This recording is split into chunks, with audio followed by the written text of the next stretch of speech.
Welcome to the Golden Feather. Grab a pint, a plate, pick your seats. Your hosts, Vertex and Chibi Bree, are back from their latest adventure.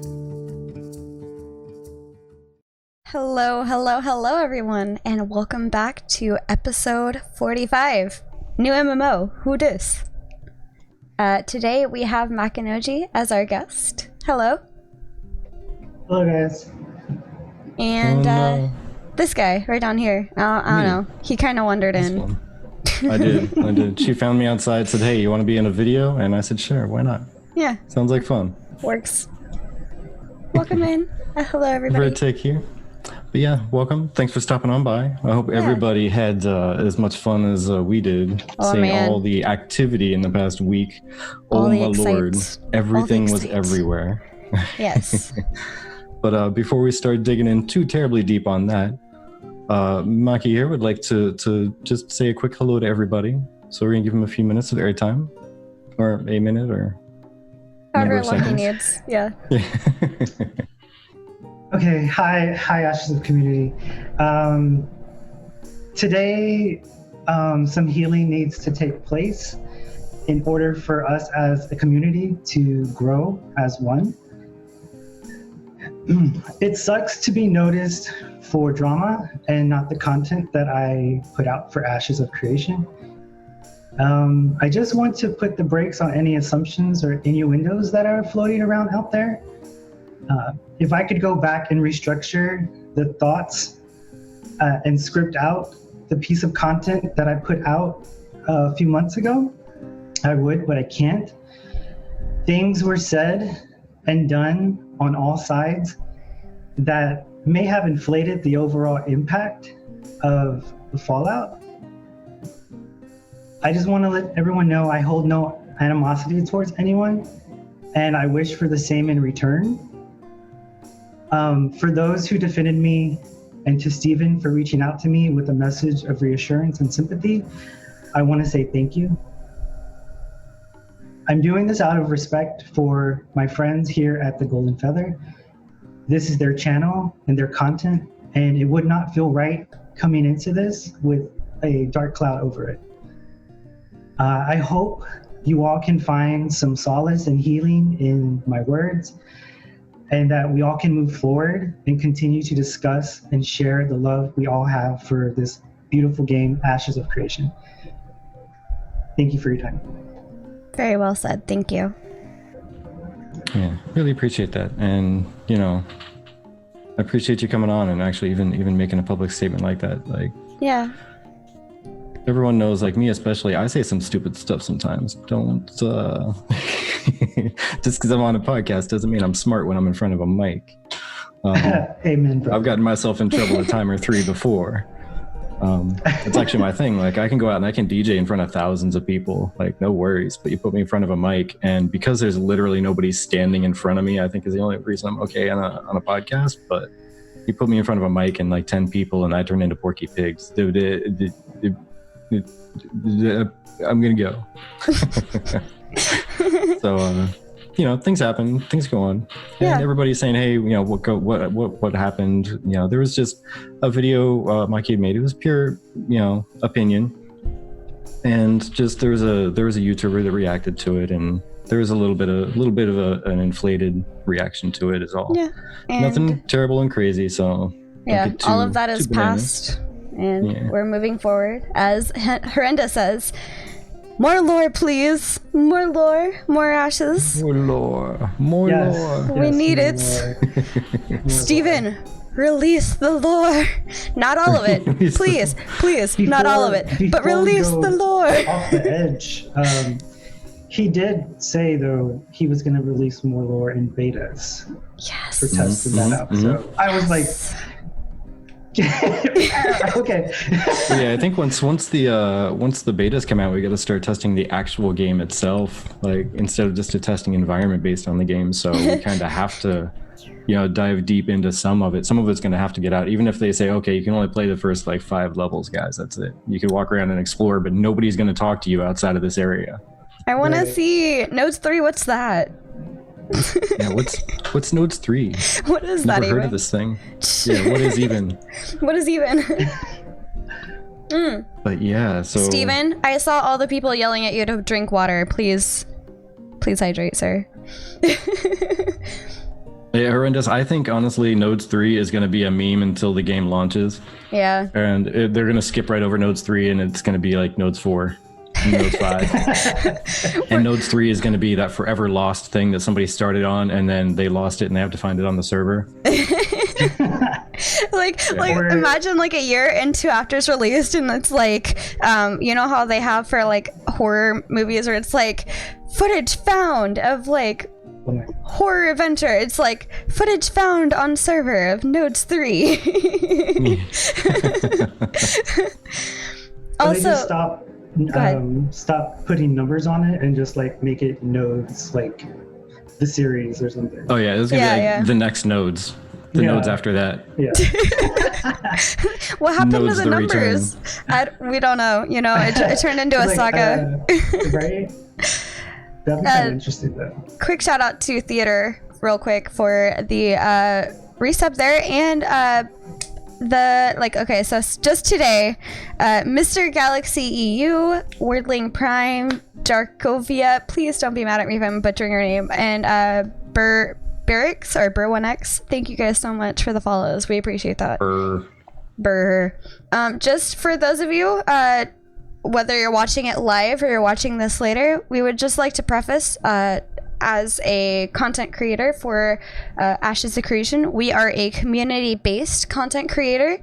We like to shed light on people within the community. That's other podcasters, that's people like Z who do super cool art things, people like this really awesome but crazy person who got a leg tattoo of Ashes of Creation. And I think it's really pretty, but it's still like dedication. Yeah. But like we see you, and we want to share your love for Ashes of Creation. We want to tell you who to go to for lore, and who to go to for role playing, and who to go to for news and stuff like that. So, definitely. Like in case you haven't seen it, I hope they have a lifetime sub. Right? That's true. You're gonna have that tattoo for life unless you get it removed. Who do we go to for cosplaying? Think Maggie, but hopefully future me? Question mark. Yeah. And this guy, and that guy right down there. Depends. Just I can't craft for anything, so I'm gonna need somebody to craft it for me. I'll design it and you can create it, and that'll be amazing. Yes. I have some great mental designs in mind. I have some great designs in mind for some cosplays, but I can't actually craft it. These hands just don't want to cooperate with my brain. Yes, and info and crafting. Good point. We are super excited. There's so much information that's going to have to be coming out in the next year or so. Mwahaha, says Z. But there's so much info that'll be coming out in the next year, especially with Alpha 1 eventually being, hopefully soon, fingers crossed, next phase. Super excited for that. Alpha 2 also eventually, especially for those of you that are new to Ashes of Creation. They have a live stream next week. It's their monthly developer update live stream. Soon TM, exactly. So we're super excited to see what they have to share with us. But for now, big streamers all over the place. Including the Lazy Peon, who actually, I have to say, is the reason why I know about Ashes of Creation. So Lazy Peon, thank you so much. You did very well on your newest video. I give you props. And because of that, we have people like Asmongold, Summit, Shroud, who did reactions and interviews with Steven. So we'll be talking about all of that today, if you have not been keeping up with the latest. So where do we start? Man, AMA? Oh yeah, the AMA today too. Oh man, so many things. Right. Yeah, and I want to toss out props to Peon too, because I hadn't heard of Lazy Peon until Ashes, but I've got to say it's like 1 out of 5 people that I've talked to came here from like Lazy Peon or from somebody else who watched a Lazy Peon something, and it was like a daisy chain of somebody heard from somebody heard from somebody heard who watched a Lazy Peon video. Yeah. So. And Asmongold, once this thing goes, I'm expecting you to do farming videos, because I actually grew up watching Asmongold with his, like, where to farm such and stuff in World of Warcraft, so I'm looking forward to it. Yes, ask me anything, as Vertex says. Don't worry, I didn't know either. Apparently it started on Reddit. I felt really silly. American Music Awards. AA. Ask me almost anything. Yes, exactly. But yes, Summit is somebody that I would like to start the conversation on, if you guys don't mind stemming off of the Lazy Peon video. Are you guys okay with that? Yeah, fine. Okay. So I'm gonna preface this. I've heard of Summit. I've never actually like watched a whole lot of his stuff, but it was brought to our attention, I believe, by you know what? I'm not gonna say I believe by. Let me go grab it from the actual general chat so I don't put my foot in my mouth. I think it was Woodchip gave us the video to Summit's live stream. Thank you, Heels, for the Prime sub. We appreciate that. Welcome, by the way. We hope to bring you good things. But yes, so Summit did he was just doing a regular live stream, and he saw Lazy Peon's video first, and then Steven's interview after with Asmongold, I believe. And basically, I adored his reaction. Let me just say that. Coming from Vertec and my personal standpoint on looking for people who have had no interaction with Ashes of Creation either in a while or at all, his reaction was just gold. It was everything I was looking for out of seeing Ashes of Creation information. And I mean, I also appreciated that the first comment that when he saw on Lazy Peon's video was like, I really hope this comes out because it sounds way too good to be true. And I mean, a lot of people are saying, wow, thank you so much. Thank you so much. We appreciate that. Welcome. And I think he sums it up really well when he says it's kind of a mash of a lot of different things that people really want from different MMOs put together in one. A lot of people are calling it a WoW killer. I beg to differ, but that's a whole other subject. I don't want to call it a WoW killer because that ends up being like a seal of doom, kind of like when you get somebody's name tattooed on your body, you're doomed to break up. Like every game seems amazing and this is going to be a WoW killer, and then it comes out and it totally flops because people were expecting it to be a WoW killer, and it's not. And I mean, personally, I don't think it is, just because there are still aspects of Ashes of Creation that WoW has that Ashes doesn't, and vice versa. So they'll both have their own community of people that is just like, that's where they go, you know. Right. Yes, much different. I agree, Herandus. Subject as to whether or not WoW is already dead. No comment. No. No comment. No, far from it. Like, even with its age, like, I honestly, unless they just say one day, okay, we're done, let's close down, but it's not. It's still gonna pretty much dwarf every other MMO that releases, unless, of course, Ashes of Creation brings the pain. Yeah. In a way, you know. But Absolutely. I don't like that WoW killer term either, because I think within the last like 10 years of gaming, I hear that every other year. And SOTOR was supposed to be that when I was playing that. I was in on the beta of that one and had another podcast and website going for that. And then we played for all of the pre-launch access.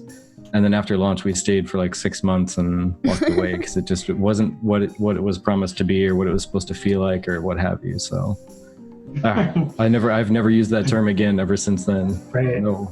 Yeah. Now, what I'm hearing a lot in the Elder Scrolls community is that Ashes is the ESO killer.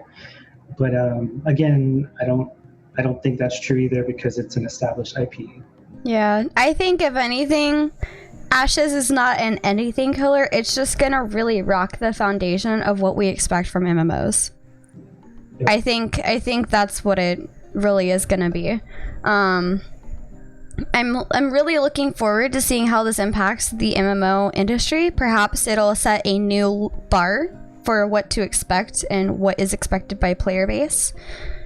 Even these failed MMOs that are coming out and then not making it, I think they even contribute something, because the reason why people wanted to back it in the first place is because they had something about them that was different that they were looking for. And I think that's something that anybody either trying to make a new MMO or trying to improve their current MMO should be looking at. And I think this is an important time for MMO industry, when we had a WoW set the bar for everything for the longest time, and now these new MMOs are looking to raise that bar a little bit and change the expectations, especially with things like Unreal Engine 5 coming out, which, by the way, for those of you who had questions about that, Intrepid said that they were gonna take a look at Unreal Engine 5, but they have not confirmed to actually be swapping over to Unreal Engine 5 in the future. They're just gonna look at the new technologies around it. But it just really, I don't know. Yeah, no plans, but maybe we'll see what happens. Yeah, sorry. Go. I just love the technology that is ever changing, and the technology that Unreal Engine 5 brings really, I guess, raises the bar for the technology used for creating MMOs.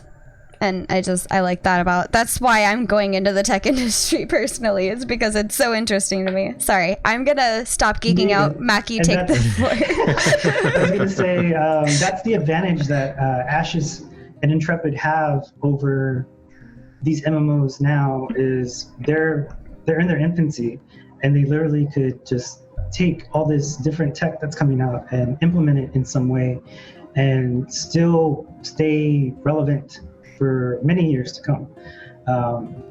And it's really, how to segue this, it's kind of sad because I'm an avid ESO player, and they built a game on a crappy foundation that now it can't sustain itself with performance.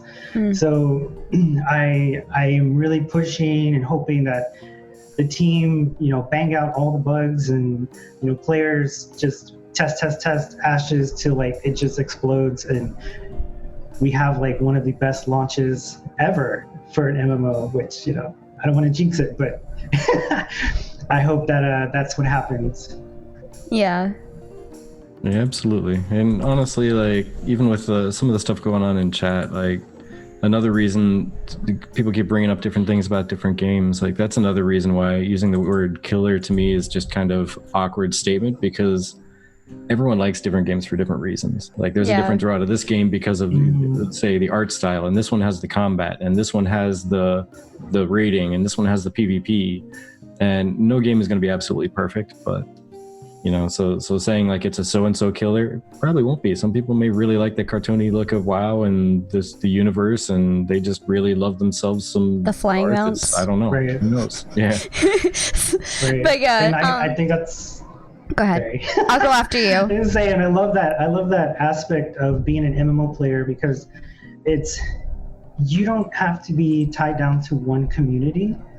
You can experience all these different realms for yourself, and you can live in them, essentially. If you're a real hardcore, not even hardcore, but if you're an RPer at heart, you have the advantage of learning the lore, learning mechanics, loving different pieces of each game.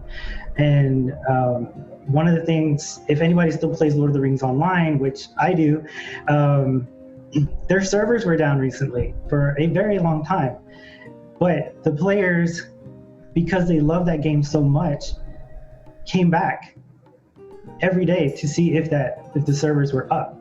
And so it, like Vertex said, it's not every game is going to be catered to you specifically, but at least maybe you can find some aspect of that game to enjoy for a while until your MMO permanent home comes along.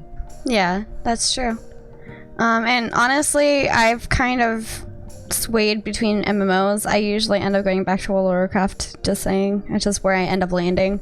It's kind of what I grew up playing with my dad. Like, we had his whole guild. We'd all be on Ventrilo, and he would be making food, and we'd just be like preparing a raid and stuff, and it's what I grew up on.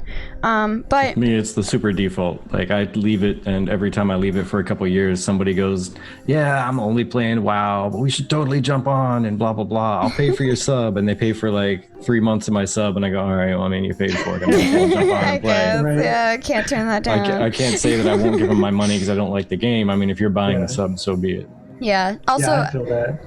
I want to say welcome McJ, welcome everybody else who is new and is following. Thank you so much. But something somebody said earlier, and I'm just going to go ahead if you guys don't mind and usher this forward.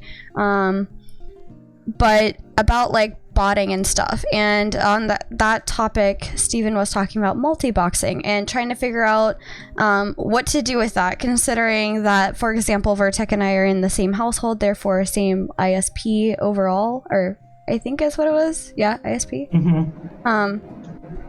Sorry, I'm not very good with like the network side of everything. I've got software, not network, so forgive me. But trying to figure out how IP. Thank you. I'm so sorry. But yes, the multi-boxing one is definitely hard to tackle. I did for two reasons. I did tune into Asmongold streaming the AMA earlier. One, he fixed the audio problem that Steven addressed early on, saying that if he had turned the audio up, you would have heard a lot of background noise. But also fixed welcome to the Discord, Lepidus. He also just kind of made it a little easier to hear everything and gave his own opinions on things as well. So after the AMA was finished, yes, as DJ Vertex said, pre-alpha 1 currently now. But basically, the multi-boxing is one of those interesting things that you have to figure out what to do with it. And one of the people that were watching him was saying, I think if you spend enough money that you should be able to do something like that. And he kind of had his own opinion, basically saying like he didn't think it'd be fair for somebody to essentially be able to purchase into having the ability to do something somebody else couldn't because of money problems. That created kind of an unfair situation. And yeah, a lot of people don't like multi-box.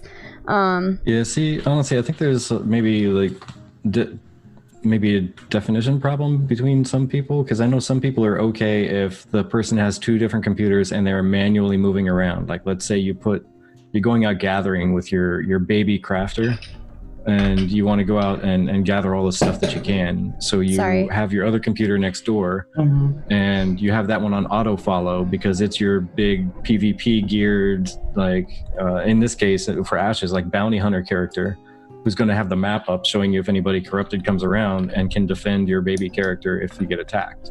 Yeah. Something like that, I totally have zero issues with. That I'm perfectly okay with, as long as they're making the manual effort to do everything for all the characters, because then they're putting their character that's gathering still at risk while they switch over to try to fight back with the other computer. But the ones that I have an issue with are any kind of automation where they have, say, multiple game windows open on the same computer, and they push a button and it kicks out commands to 2 different windows or 3 different windows or 20 different windows, for crying out loud. I think I've seen videos where somebody controlled like 50 accounts or something. That's just stupid. That there's no place for that at all in any game. That's just overkill. Yeah, I agree with both of you guys. I don't agree with the pay to win that person was suggesting, Chibi, in chat about paying a certain amount and then getting an advantage. Obviously, that's some form of pay to win. And then also for the multi-boxing, I personally am not a multi-boxer, but living with another gamer, my husband, we play almost the same games together. He's my tank. So, that would be kind of a detriment to us if we weren't able to use the same IP for Ashes. And vice versa. If they did that with other games too, that'd be kind of a bummer. But like Vertex said, if you're using it for macro botting, then I'm all like against that. Then they should have reported and whatever. But Diggs, like with macros, like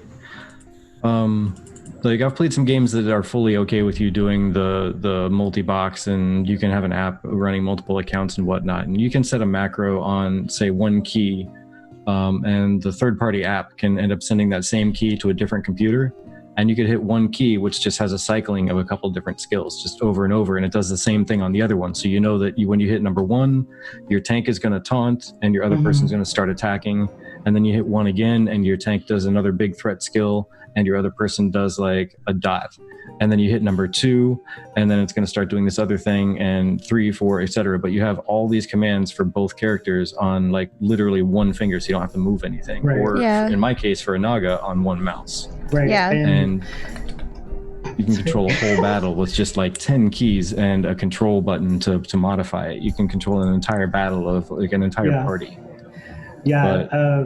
Sorry. Oh, sorry. I was just going to close like one last thing is to like a response to Psycho with the pay to win factor. How many times have you gone into PvP and you had to focus entirely on your fight with that one person? Oh my gosh. Now imagine you have a second character sitting over next to you on a different computer that's not being controlled by an app connected to the same keyboard. You have to swing over and do that. Are you going to be able to touch that other character, or the person approaching you to kill you, they're going to be able to totally destroy that other character while you're fighting them? Totally loot that character, grab whatever they drop, and potentially get away from you. So there's not really an advantage if you have to control both characters, because if you get somebody who's comparable in skill to you, you have to focus fully on trying to fight them. You can't even touch the other character except to hit the auto run button and hope for the best. Maybe they'll like start swimming in the ocean and they can't be attacked or something, who knows. Personally, my only problem with macros, and this comes from World of Warcraft specifically, I haven't had this experience with any other MMO, so I can't speak to those, but I was trying to PvP somebody and I was trying to figure out how they were clicking all the things so fast. And I actually saw that somebody had like this whole macro setup where it was like line by line, already planned out exactly what attack, what potion, etc., etc., etc. And I was just like, my goodness, like this is why I don't PvP, is because I don't have that knowledge of like what to do for that kind of thing. And the reaction time isn't there because it's automated by a macro. It's not automated, or it's not, I mean, it's not human, you know, it's just, okay, I know what order I want to do things. Let me just make this auto, just push this one button and then I do all these things. So that's something I'm interested in seeing how Ashes deals with all of that, you know? I was gonna piggyback off of Chibi. Elder Scrolls Online suffers from that with PvP macros, and you know when it's happening to you, especially in that game, like everything slows down to a crawl, and literally your FPS becomes like 5, and it's just you are locked up. Your character's locked up, unless you like roll dodge like several times, you're getting killed. So it's a heavy load on the server and also the player's client, and it happens several times within a fight, and most of the time people just rage quit in big fights because there's so many people macroing that the server can't handle it and they just crash. But I think the multi-box situation is just one of the many things that they're gonna have to figure it out as we go, you know? We're gonna test Alpha 1, we're gonna test Alpha 2 betas, and they're gonna see how this is all reacting. And they're really good at like getting the feedback either from us specifically or from the server side of things, and just being like, you know what, this one is actually not that great of an idea. Let's try to go about it a different way, or let's try to find a different solution, etc. And I think that would be interesting. Sorry, I'm reading the notes. I just saw something about like microwaves being built by carpenters. I was a little confused by that one at first. Yeah, I gotta have cover faith in the that one. devs. Yeah. Okay. But yeah, I mean, Stephen was even talking about they're going to be putting in algorithms that are monitoring how much gold somebody has at any given point, and if there's an abnormality in the types of items that they get, and if they get an influx of items without an outflux of gold, it's going to flag the account. Yeah. If they have that much data collecting and analysis going on in the background, they can, for absolutely sure, see if two characters are within the same like 15-yard radius using the same, assigned skills in the same bars within a second of each other, or for that matter, like anything. Like they'll be able to see two characters moving just that in sync, and that's going to cut out like 99% of multi-boxers, because most of them aren't going to put their entire keyboard mapped out so that they can hit multiple different buttons. They're going to use one button to cast multiple skills on multiple different characters, and it's going to be easy to spot. Yeah. Even if nothing else, when it comes to movement, you press the forward button and they're all going to move at the exact same time. Yeah. It's going to be a lot easier to scout than like flagging an account for getting a bunch of gold. Or Indus Arrow. He asked, or she asked, are you wanting a freehold? What will you put on it? Like a harem. A harem. I mean, just saying, Mackie's going to have an interesting tavern. It might rival the Golden Feather Tavern for different reasons. Ours is going to be family friendly. I'll leave it at that. Well, I mean, we could be side by side, so our proximity grows and grows and grows and grows. There you go. There you we go. get a buff. All the buffs. Just hang out in the yard, guys. You're good. Yep, all the buffs. Oh my gosh. But yeah, the microwaves thing, that was based on I mean, he even mentioned it in a different thing when they were going on about the in node housing. Mm-hmm. Is you can have a carpenter build an oven and put it in your house, and then you can re-cook food that's already pre-created and give it an extra buff. So it's a microwave. Yeah. It's a microwave. That's what it is. Pretty much. I kind of The food's like ready that. to eat already. You could gotta have a reheat it. pizzeria. Yeah. Ooh. That would be so cool. Actually, that would be pretty awesome. Because like for me personally, my MMO trajectory has changed over the years. I used to be a really hardcore PvP player. Mhm. I'm just like a casual PvP player now. I focus more now on housing, RP, and crafting, mostly like furniture. So that'll be my biggest thing for Ashes, is building furniture for people. So yeah, Nice. Come to my harem, I'll sell you some furniture. Oh my Yep, gosh. Why do I just imagine like all the harem girls being like the showgirls off of like They're all gonna be Tolnar. that one like fortune Oh, thing where you Tolnar. have to like do the words. Oh my gosh, it's been so long since I've seen that. It used to be on TV, like cable, but you could like spin and then win things, and they're like showcasing like The Price is Right. like The Price is Right and stuff like that. Like Wheel of Fortune, Price is Right, Wheel like all of those where they're like, Fortune. look at this beautiful thing you can win. Like I imagine, Yeah. like all of those. Yeah, it's just it's funny. I Like, could just imagine so that. if anybody ever played Terra in the early iterations of In the it, bottle. they had these NPCs you could place out in the courtyard, and they were essentially bunny girls in bikinis, and they would hold up signs that would sell your wares for you. Oh my So god. I like that's what I have in my head. I like it. And then you got to get actual player characters that'll go into town and advertise for you and hand out little leaflets. Yeah, Oh my goodness. that's why they're all going to be Tolnar. Hey, you could get the naked Fushi. I'm sure he'll drive attention. So the other thing I wanted to bring up, because I saw in chat earlier, just a quick touch about like EU being able to play with NA, etc. They did say that there was going to be price harmonization, adjusting subcost to value to server local area will occur once servers are in place in their regions. Somebody from, I think, Brazil was asking about this on the Reddit, and just saying like there's the normal, like here's what it would be, just base cost of what you guys are saying, plus this whatever additional because of the way that their country works. And I think they're trying to figure out a way to make that work, you know. So that I'm kind of happy to see, because, you know, realizing price adjustments and stuff like that, and not trying to like Yeah, it's going to make it easier the for everybody in their own different areas, because, you know, money's different. yeah. Like, Like vice versa. I mean, Yeah. the pound over in Europe is worth more than the U.S. dollar. So if they got to pay $24.99, that's like $30 some for us for something. Yeah. So that'll make us unhappy, right? Yeah. Why not balance it out to everybody else's cost of living in the areas and such too? Yeah. And it's Oh, also geez. very. I will fix tiny that. bit of Give me a difference. second. Oh, I totally get it. Yeah, I've seen that before. As soon as you see it, you can't unsee it. I fix it. I fix.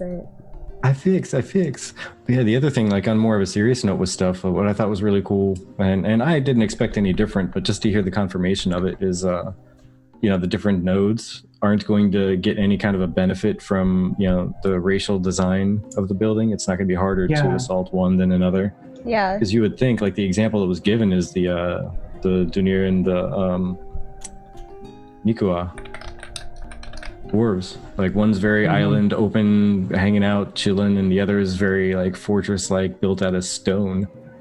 So you would think it would be different in reality, but at least they're making sure that that's not going to be a thing.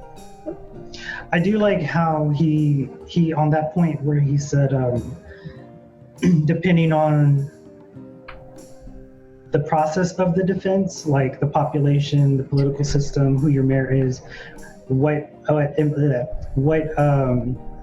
social structures they put into your city, like the structures itself, like what they implement into your city will, like you have a certain amount of points or resources that go into them, and then depending on what you build, it will take away from your defense, like your ability to build something defensible. So if you want to be a node that focuses on defense, you might have to sacrifice, some more apartments or a city square or park or something in order to have your node be very defensible. So I like that give and take of nodes. Like you have to really, really think about what you want to allocate your resources to, and your citizens really have to be conscious of the resources they're bringing in as well. Mm-hmm. Yeah, just saying. That'd be interesting reasons for like economic nodes to really make deals with everybody nearby for protection and things like that. So if they're successful in saying, our market will give you a broader audience with one sale for your goods. We'll tax you guys less if you just don't, destroy us, because we're not going to be focusing on defense. Yeah. But I don't know. It should be pretty interesting. But Marcello or Marcellio, can't tell if I think it's 3 L's. Marcello. There's different ways of becoming the mayor of different nodes. Scientific is the only one where it's purely a popularity contest. This was actually, I think it was on Asmongold's interview with Steven, I believe, where it was it was Asmongold's, because scientific is going to be a popularity contest. Economic node is going to be the highest bidder. The religious node is going to be based on whoever does the most node service questing. So the more you're focusing yourself on bettering the religious node itself, the more likely you are to be chosen for that by the system. Yeah. And then the military node is going to be, which is a really cool idea how they did this. It's going to end up being a kind of battle royale setup, but it's going to be everybody gets a hero of their own, or a champion, I think is the term they used, where it's the same exact one for everybody, and you get to kit it out with leveling it up and giving it skills and giving it armor and questing through with it to make it stronger and stronger and stronger and more fitting to how you want to do battle. But it starts as the same base thing, so everybody's on an equal footing. You're not going to go in as a cleric trying to fight a summoner who's bringing up a horde of things to attack you or whatever. You're not going to be fighting a tank that's going to live forever, because all you are is a healer that can heal forever and staying alive for years. So I thought that was really cool. That totally different ways of becoming mayor. Yeah. On that note of becoming mayor, the other thing that interested me that Stephen hit on was the ranks in different, like, say, religions and certain other social groups that only one player will hold. And so like you'll get a unique quest and augments for like a religion, and as you rank up, only one player at a time can have the highest rank in, say, that social structure. And that player, say like the title is bishop or something, I think he mentioned. Depending if they have a temple in that city, you'll get a buff, and you'll get like a different type of skill bar that'll stack with your second augment.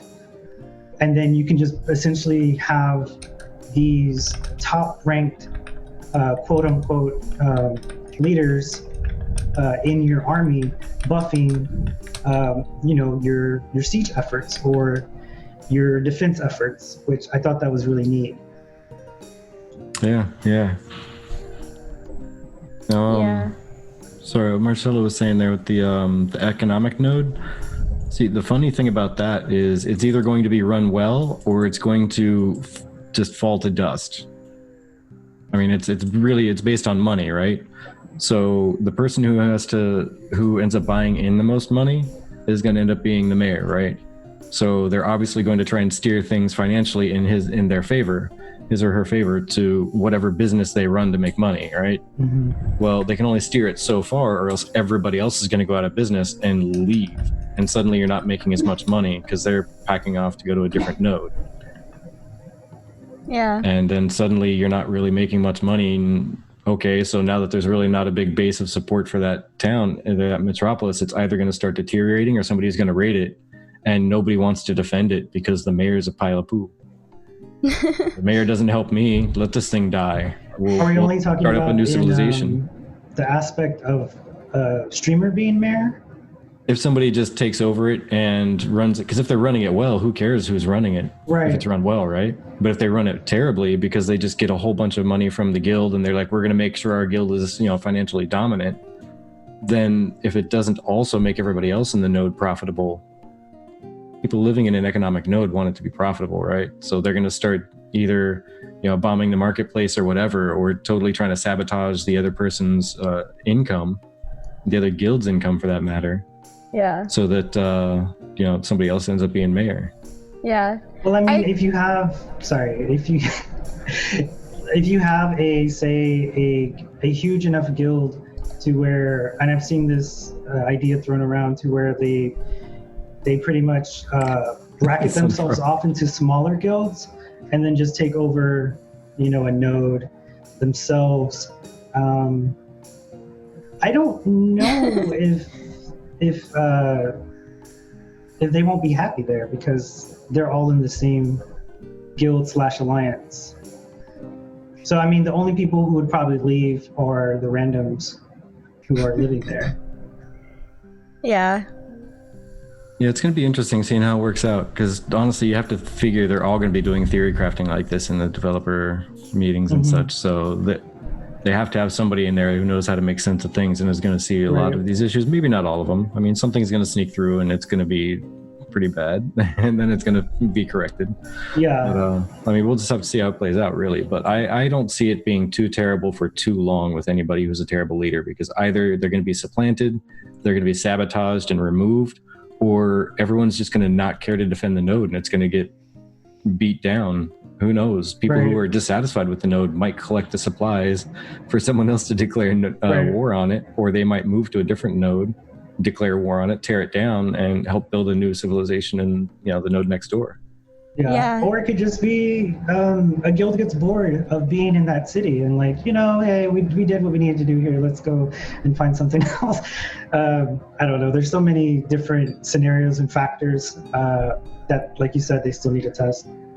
Yeah, I heals exactly. That's a solid point there. There's somebody Anrez I follow on Twitter. I used to play with him in a guild long ago with let Chibi talk. Thank you. Sorry, I got excited by something I healed. I've tried to talk, I think, like 6 times now. Do it. Go. Sorry, I'm getting excited with things people are saying, and I'm just jumping in. It's fine. Hold on. I have to try to figure out what I was even trying to say. Good call, Cubby. Keep us honest. basically, something that Shoutout Crept asked is, or said rather, was that it would be interesting or funny to watch. Thank you. How the server progresses, like imagining only one node would progress. This is going back to Asmongold possibly taking over an entire server themselves, which actually ties in with what iHeels was saying, which is like imagine literally only one node being progressed, which I mean ultimately I think it would be what, 6 nodes, with the one in the middle being the highest and the ones around them just leveling based off of the one in the middle. Right, so you have the parent node that will get up to level... Oh my gosh. 5? Wood chip, holy thank you. mackerel. That is a lot. As always, you humble us, good Thank sir. you. You're Wood so chip, very kind. thank you so much. Maniac. Yes, Woodchip is a maniac indeed. Our favorite maniac, I think. Sorry, you were saying. It was level... What level was the metro? I can't remember. I think Metropolis 6. is the highest one, the 6. Yeah. Yeah, 6. So it'd be 6, and then you would have the vassal nodes around it. at Like level 5s. 3, 4, somewhere Level 5, yeah. They can go up to 1 level below. Yeah. So, I mean, it depends on that streamer and if their community really wants to stay in the main city or just wants to make like an outlying type of, what's the word I'm looking for? Like suburbia almost. Yeah. So, I mean, it could benefit in a way where the main streamer has the metro, but then the people who want to see him fall are in his vassal nodes and don't do anything with them. Yeah. I mean, that's one way. Or it could be vice versa, where the main streamer takes the vassal nodes and the people who want to see him fall take the metro, which I don't see why they would do that. But The other thing with that, several different situations. the other thing with that is also, for those of you who may not know, each node has its own perk of being the Metropolis node. So there's going to be some sort of fighting or something, some sort of war that has to happen in order to make a change over with just whose node is leading, etc. But also in order to unlock different raids and different natural events occurring. So it just one of those things that I'm actually interested from I would like to see how this plays out perspective of seeing a large streamer have basically an entire server to themselves and just seeing how that server works, because again, each server is going to be different from the next server. What we choose to continue to push may be different than what Makinoji chooses to push in terms of their server, and the god that we choose to worship in terms of in-game gods and or the overlying race would be different as well. So we could in theory push the same node, like we could push the same exact nodes the same exact way, but with the overlaying race being different, that unlocks different side quests, that unlocks a different theme and a lot of other factors that go into it. I really love that Ashes of Creation is going to be very player driven. It's going to be player choice. The only factions that are going to be there are going to be the guild factions that the players create, and it's completely what you make it. And I think this is just going to be very interesting. Yes, down to the building's construction, completely different. And you know, iHeels, you keep bringing up some interesting points there. But yeah, that was something Shroud had said. But I actually have a counter argument to that. What would be wrong about a server that cooperates to create new content after the content that they have has been expended? Like everyone, quote unquote, everyone, because you're never going to get literally every single person on a server to experience everything. But everyone, speaking in a large and general sense, already experiences everything that's on there. It's been kind of static for a while, and the entire server agrees, like, you know what, let's go ahead and knock down this server, or not this server, this node, and go ahead and open up a new node that's going to open up more content. Like, yeah. I like that idea very much. Like if it stagnates, like everybody should cooperate to create new stuff, I think.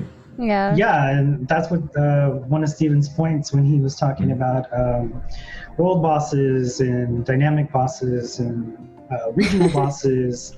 Like your node, if it stays up, will have all these bosses, and then once it's destroyed and something else comes up, you're going to have these regional bosses that pop up that you didn't have before. So it would make sense that a server is like, hey, we don't have these bosses yet, but this other server does. Can we try to get them? And hopefully people aren't. But the other side of that, jerks. Yeah, jerks. The other side of that, though, with the player-driven content, like Ashes of Creation is going to be completely open-world PvP. So, Vertec and I could be with our guild trying to do the raid boss, and Makinoji's guild could come in and just be like, no, we want the raid boss's loot, and then start fighting us and the raid boss. And then there could be a third unknown party that we don't see who's just like, I'll just let them fight it out. The boss is just going to kill all of them, and then we'll just finish it out. So it just, there's so many different things that go into it. Thank you so much, Mick J. Welcome in. Thank you, Mick J. I'm the third party. Kind of watching everything happen. Just like waiting, just like, noobs. But yeah, it's interesting. Trying to go to a different node. If you don't get along with every single node on the map, then maybe it's not them. Yeah. One concern I do have, he mentioned looting, and how the leader of the party will have that control. One thing that when I was playing Terra, their looting was similar to this, where the group leader had the power to switch it at any time they wanted. So at the end of a dungeon, essentially what troll leads would do is put all the loot go to them, and we would just be standing there like, where's our loot? Right. Or why can't we roll on anything? And then the guy would drop group and he'd have all the loot. So I'm really concerned on if there's going to be a cooldown between switching between the different varieties of loot tables, or if that's going to be like on the fly. Yeah. Honestly, I think for the most part, all you really need to do is have a pop-up up here for everybody that says, hey, so-and-so just changed the loot setup to this. And then 2 buttons, agree or drop group. Mm-hmm. Yeah, I like that. I like that idea. Yeah. So at least there's like a democratic system there instead of, Yeah. online. Like it can start to happen, but everybody's at least definitely notified, and the only 2 options being, well, I guess you could have maybe a no, I don't agree if someone just wants to have a poll on if it should change or not, maybe. Yeah, and I actually agree with what Tay says. I would rather be in a stronger guild that's smaller, like smaller guild that's well thought out, well planned, well executed, things like that. It's going to be interesting,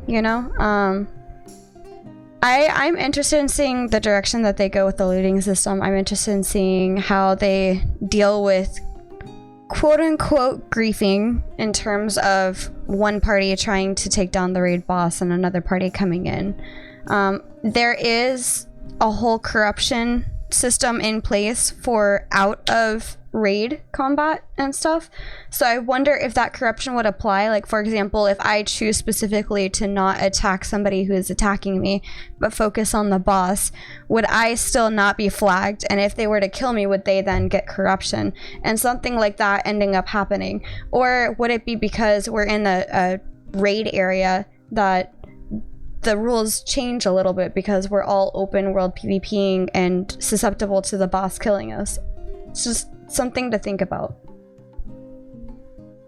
Something that Marcello said about 450 hours put into a server, and a large streamer has an issue with him who only has 100 hours, and then because of the human element and toxic environment of players, they like snipe him or troll him or something.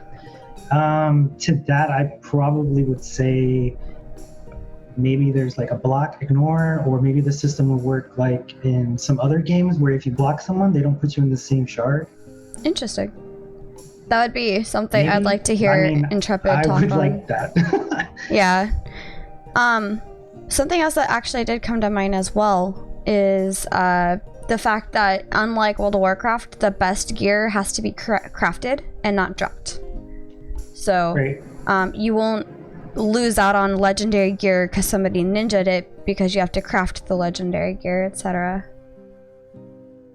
Just a side note, sorry. I was just thinking about the looting system.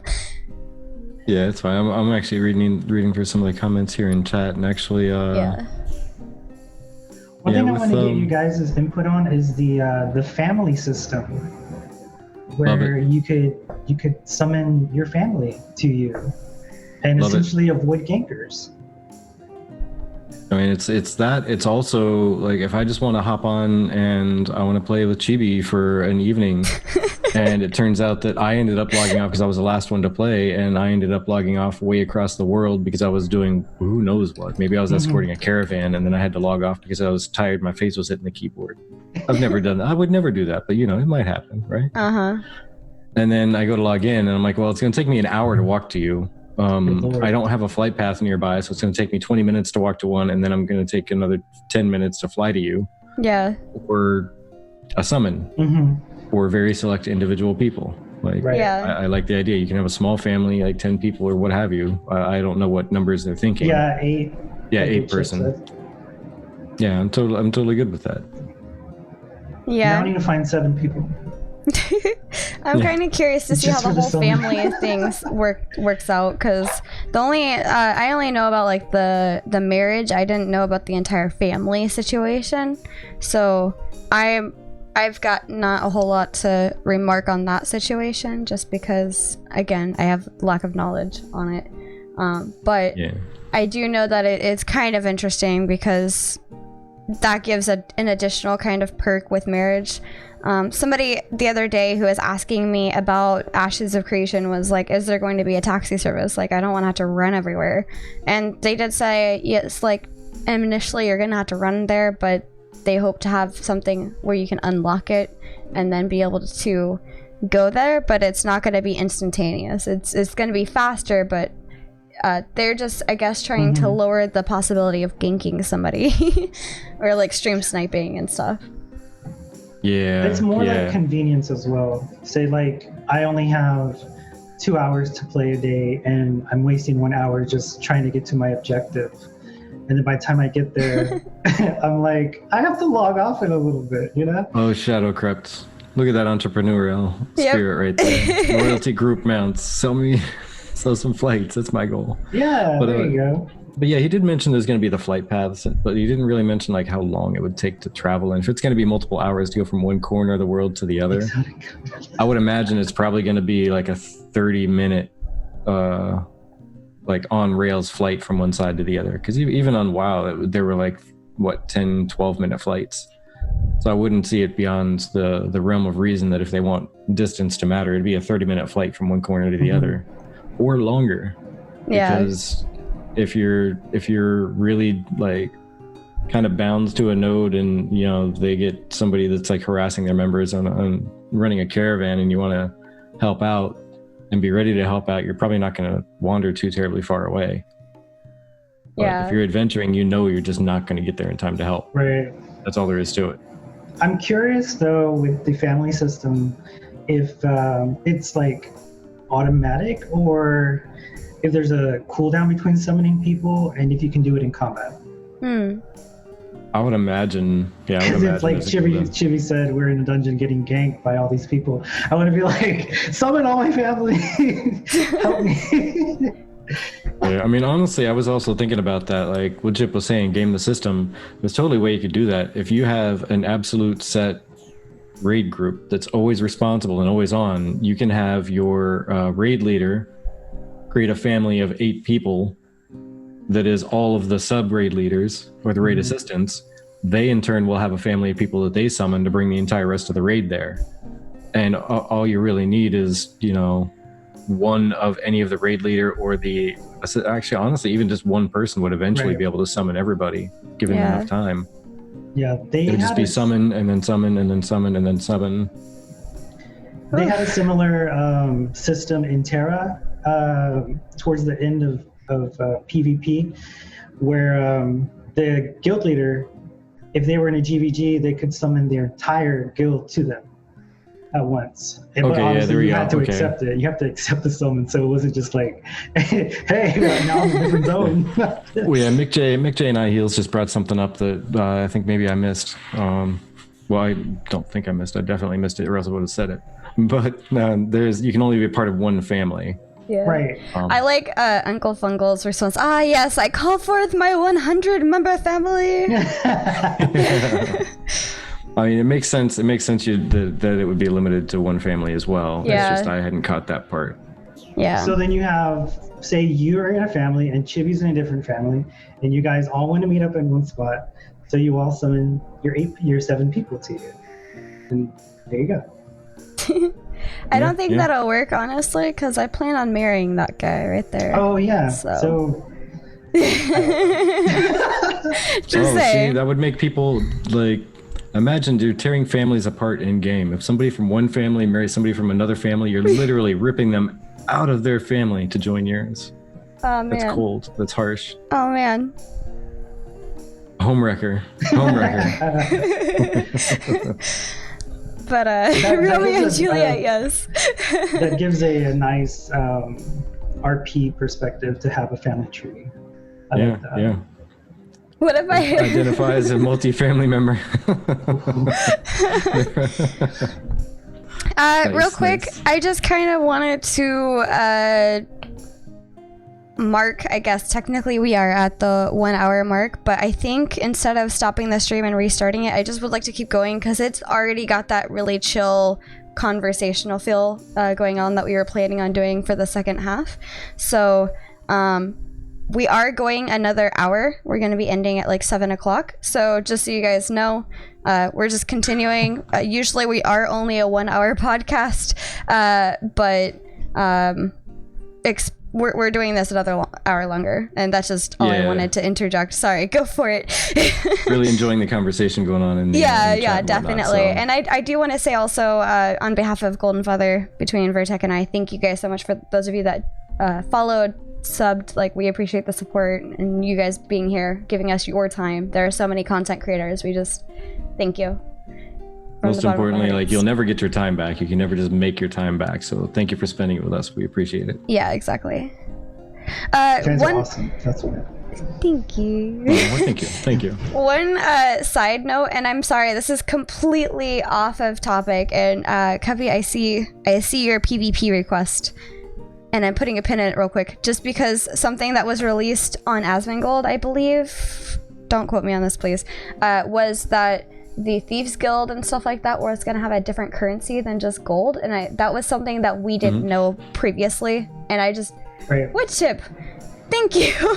Justin Wood, I think you're the one that made art for the Couch Nerd. I see you. Yes. Yep. Welcome. If you guys want to get really cool character art, he did really well. Really good art, so just side note. But yes, I really think it's really cool to see a different kind of, almost like a reputation system happening with a different currency instead of everything just being gold. I think it adds more value to, why do I do this? Why do I go through this? Why do I farm those eggs for that one Drake mount in World of Warcraft? From that one side faction. Gold. I want gold. But yes, PvP. There's so much actually to even talk about with that. Man. PvP. Ooh, man. That's a big topic right there. Is there something in specific that you want to chat? I want to bring up false flagging. Yes. Steven brought up. So, that works well within a PvP, so yeah. Yeah, this is sieging. So someone brought up, well, what if I false flag a node for a siege? And Steven's answer was basically, why would you do that? It's not even a false flag, because if you put your time and your effort into flagging, which takes a lot of resources, by the way, and a lot of time, you are doing all the heavy lifting for, say, someone who was planning on already flagging, but now they don't have to put in all the time and the resources. So it's not a false flag, because someone else is probably thinking the same thing, and then anyone can join a siege in progress. So they're like, hey, there's a siege going on. You actually just helped somebody raid and siege your node, is what you did. Yeah. So, but you're the one who's the fool, because you used all your resources and your time.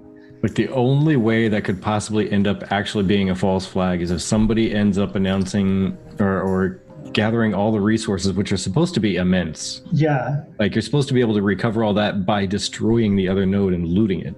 Yeah. And not really even recover it all. Like, the main benefit for the expenditure of the resources is to just you get rid of the node. You're not really supposed to recover it financially, I don't think, but who knows how much they're going to let you loot. But besides that, all that money and time you put into it, like, if you gather all that and devote that much time and money into it, and nobody from any other node gets a notice that your node is going to be under siege, and nobody from any other node walks into your node and realizes that some of the shops are locked down because they can't provide services during a siege warning period, that's the only way that it's going to be a false flag. Nobody would have to even talk to anybody who lives in that node at all. Like, if you travel to that node, you're probably going to find out that there's a siege happening. You see one guy in the middle of a field just emoting or dancing or something, and you're like, what? Yeah, right. This is... But yeah, the other thing, like, the one thing that I thought was interesting, like, I had an idea, right? And I want to run it past everybody. Okay. So this could potentially be a nifty strategy that I should totally keep to myself in my guild and pass it to them instead. But sounding board, hear me out. So caravans are supposed to be able to hold like a ton more, like, let's say 100 times more than a single individual can carry on their like mount, mule, or whatever, right? So caravans also follow a specific path that alerts everybody along the path as you're traveling and escorting that caravan. Mm-hmm. And on top of that, everybody sees a group escorting a caravan. So you have the option of bringing your entire guild to escort this caravan. And oh, nope. Well, I know I saw Steven actually hitch it up to his ride, but wasn't there supposed to be like specific trade routes that they're supposed to be able to follow? I mean, regardless, I guess that's kind of a point that can go either way, because the main idea being that if somebody sees a caravan, they know there's going to be something in there. And the more people you bring to guard it, the more important it's going to look, so the more enticing it is to attack it. So, hey, instead of one person jumping in, they're going to, node caravans are programmed, player caravans are freeform. So let's go with like the node caravans even, like you want your town to be successful, right? So the nodes traveling through. Well, actually, I guess no, the player caravans are going to be the ones where you're going to be moving all your own goods. You can tell this is only a theory here. But so the player caravans, either way, let's go with that one. You can freeform it anywhere, but you're going to be a caravan. What if you just get all of your guildies to literally carry everything? Get a bunch of people. You can follow any path. You don't have to be tied to a mount pulling a caravan itself. And people are going to be a lot less likely to attack a giant group of people instead of a caravan surrounded by a fairly large group of people. Yeah. Because people are going to get bored by escorting a caravan over a really long distance because they have no like, I guess, skin in the game, for lack of better phrasing. They're just walking alongside it. And they're, I'm going to go do my thing, guys. I'll be back maybe. Do the bait and switch. If you have 1,000 people, if it's 1,000 times, you'd need a full alliance to carry it. Yeah. But I'm not sure if it's going to be 1,000 times, because just think about if Steven's trying to keep it within the believable range of fantasy, and a believable range wouldn't be like 1,000 people. I want to say, lollies, real quick. Here's what you do: you fill the caravan with crappy items, bait. this guild to come take your stuff, and then Trojan horse them and kill them all. Kill them all. All right. I loved that. Oh, jeez. Well, see, but my theory on it, though, with wood chip is that if you have 100 people escorting a caravan, that's going to end up being a target because it's a caravan escorted by so many people. It has to be something super valuable. So you might even get a couple guilds jumping in to try and attack you instead of just the random passersby that may or may not attack a single caravan. And the secret is... The more important you make it look, the more people are going to want it. The secret is finding that one time in the middle of the night when nobody else is going to really be awake on your server and you're just like sneaking through. Right. But I'd figure if a guild has like 100 people just carrying a bunch of stuff for one, it'd be more like an adventure. You're actually making money on the way by just killing whatever you run across, making a little bit of money. And then, maybe suspicious, but they're not going to know that you have like a treasure trove of a caravan right in the middle of the group. Yeah. 5 a.m. gamer hours, right? Vestora. They don't know if maybe you're off to like explore the wilderness and you don't want to get jumped by another guild, or maybe you're off to do some raid somewhere. Who knows? Yeah. It'll look interesting, but I don't know. Maybe you're off to do a raid, like an open world dungeon, and there's or an open world raid, and there's 40 people to do the raid and 60 other people to protect them. Yeah. And the other cool thing is you could also go through the waterways as a way to transport your caravan stuff. If it might be longer, but it might be safer if nobody's built up a military node or anything along the way. I'll look out for that if you're on my server. Thanks. Bush dweller guilds. Honestly, Uncle Funkle, that reminds me back when I was trying to do the BR and I didn't want to fight anybody, so I would just push. I always ran around with polymorph and I would click it, but at that time, like, they didn't quite have the spatial awareness thing down, so I was on like this rock hoping for like another rock or something, and instead I turned into this completely inconspicuous like caravan almost about to fall off the side of a cliff. And like, I was lucky I fooled like one person, I think, before they realized like, that doesn't look right. Something's not right. Yeah, here. a bed. Yeah, I think that happened to me one time. Yeah, horrendous. I like that. 2 caravans, 100 logs in the first, 10,000 mithril in the second. Have lots of people guard the logs. And the second one's following up like, yeah, you're still clear. You're still clear. You're still clear.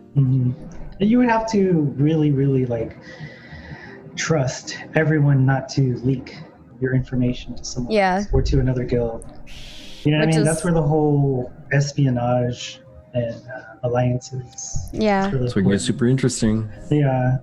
Because then you're 100 or 1,000 people will have to like turn around and run to that second caravan because someone got wind of it. Right. I'm just saying the most successful spies are going to be the ones that are already in guilds waiting for the launch of the game, and then also in a couple other guilds like casually spying like, yeah, I'll pay more attention when the game as I karate chopped the mic. Sorry. I'll pay more attention when the game launches. I'll be back more often. Forget the game, pay attention to your surroundings, sir.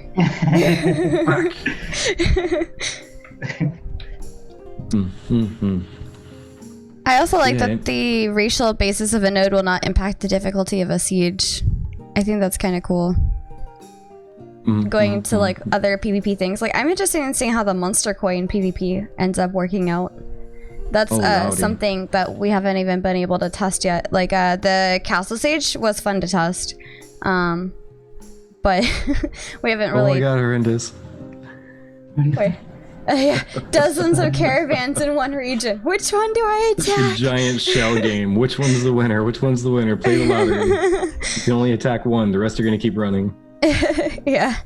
But I think it's kind of interesting because there are obviously different racial bonuses for choosing a specific race with Ashes of Creation, as in many games. But I also like that on the same coin, they don't class lock any of the races. Like, you can only be a summoner on this race. On this race, yeah. Which I actually, like sorry, World of Warcraft, that's the one point where you, like, actually angered me a little bit. Like, what if I Why can't I wanted? be a such and such druid? Yeah, I was like, why can't I be a undead paladin? I don't know, just two random things. You could probably be that. I'm just throwing out like for lore reasons or like character RP reasons. I was once a death knight that turned a paladin. Right. Ah, thank Another you. thing that'll probably impact PvP pretty early on, actually, is the server reservation Stephen was talking about. Yeah. Say you have a small guild of like, I don't know, 100 people, and 75 of them sign up for that server, but then you have these other 25 who sign up because they think they're going to play the game. But when you get into the actual game as a guild, you're missing a lot of your players because they're not actually playing the game. Like, so now you have an even smaller guild because some people just reserved the spot when they weren't actually going to play it. That's one of my concerns. Yeah, I mean, we'll see. Honestly, I mean, there's so much that we could speculate right now with, like, just, I don't know how far the actual launch is away from where we thought it was going to be initially. And that just comes with the reality of building an MMO firsthand. Clearly, this is not a new... Well, how do I put this?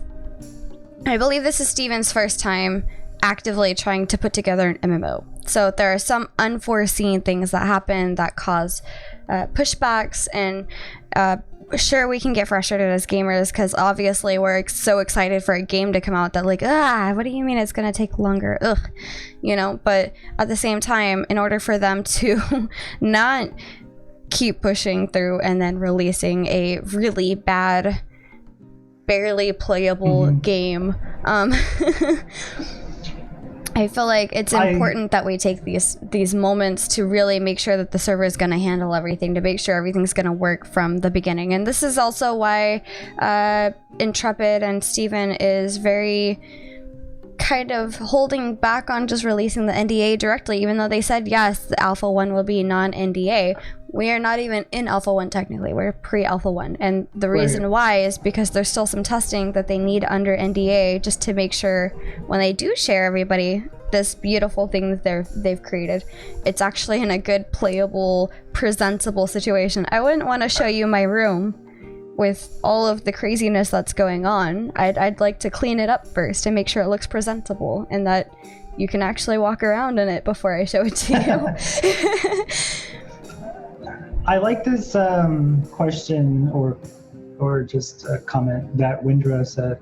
I wonder if you can see server reservations to avoid massive guilds or streamers. Like maybe have a sort of like a separate forum or something on Discord or on the actual forums or something that shows such and such guild reserved on this server or something like that. That would be interesting. Well, I think that'd be kind of a dual-edged sword though, because there might end up being a guild that becomes a target of, say, a very PvP like militaristic guild, and they want to seek them out and destroy them. Yeah, I can see that. I think it's going to end up being like a point that Shadowcrept said, where like streamers and people who have like giant guilds are going to announce probably which server they're going to go to. Yeah, like, hey, come join me on such and such server. Yeah. Because a lot of them are going to want, especially streamers, they're going to announce because they want their viewers to, come play with me, whatever, it's a new game, jump in, we're going to be on the server.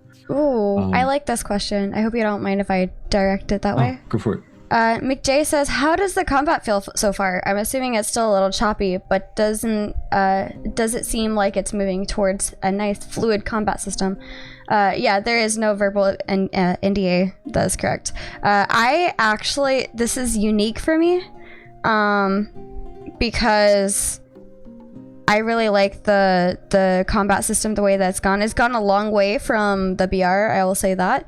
But it's also unique because I'm used to tab targeting specifically, like in World of Warcraft and stuff like that. So one of the things that they, mentioned was accidentally tagging somebody who happened to be flagged for PvP and then flagging yourself for PvP just because of like spatial, etc. There was during the pre-alpha stream that Intrepid put out on Ashes of Creation YouTube, where the devs were all marked for PvP, and we were trying to fight the bears, but then we kept getting marked for PvP by accidentally hitting them, etc. And also to backtrack, sorry, Witchup asked why it would be a bad thing for people to know which servers people are on. If a larger guild has a problem with a smaller guild because of whatever reason, they could try to go harass them specifically, I guess. Just yeah, there back could and very forth, well sorry. be like, well, let's imagine it this way. Let's say that there is a role-playing community that's what they really want to do is role-play and gather their total Care Bear. Like absolutely nobody really enjoys PvP. Like they're trying to make as large community as possible. That way some people who enjoy PvP in the group will be able to maybe help defend them, but as many people as possible on the server will be chill and just they want to RP and all this and not really get active in PvP. And then someone else can be like, okay, well, that's easy targeting. I know where I'm going to gather all my materials from slaughtering all these people who have announced that they don't PvP and they want to be peaceful. That would be the only downfall I could see is role that. players need love too. Yeah, role players need love too.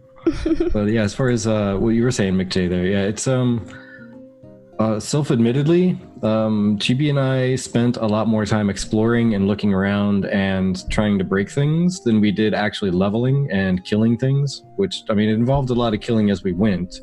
But yeah, if you watch the hour and a half video, you'll see that we had like 100 times more health than everybody else because we ended up exploring into some areas and we killed certain creatures that dropped some items they had in place for testing that they forgot to remove.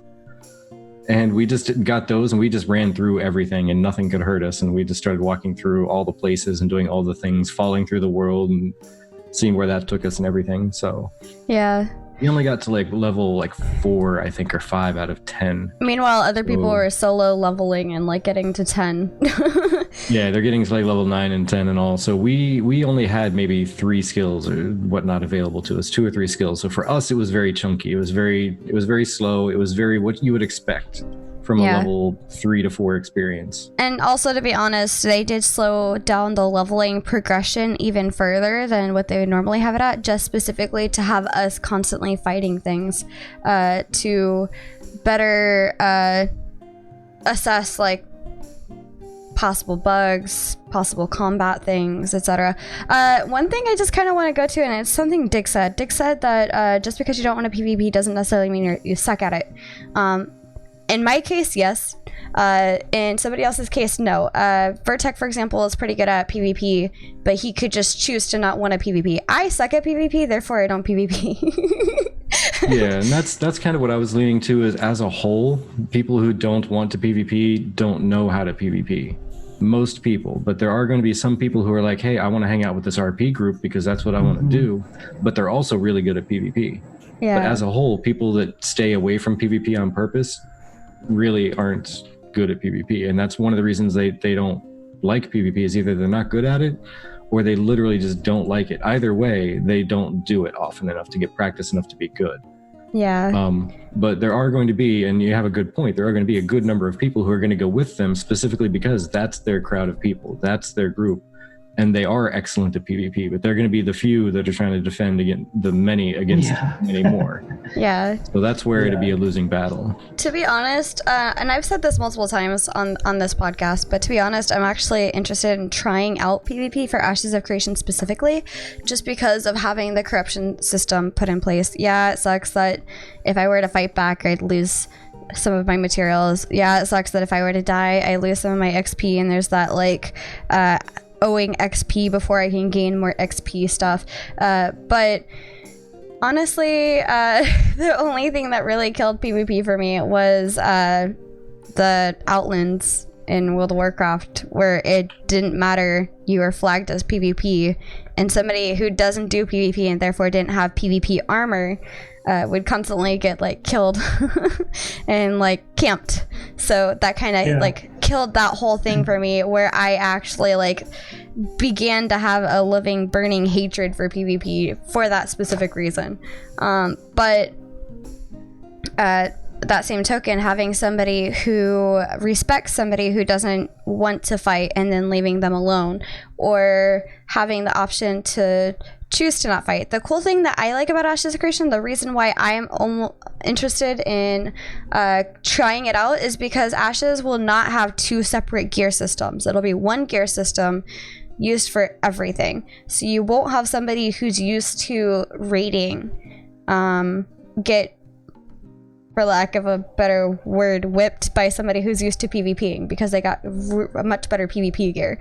Instead, you're gonna have people that put in time and effort into their gear and still be able to have that viable, I can defend myself. Also, guys, true talk, I'm a cleric at heart. I'm just automatically tagged.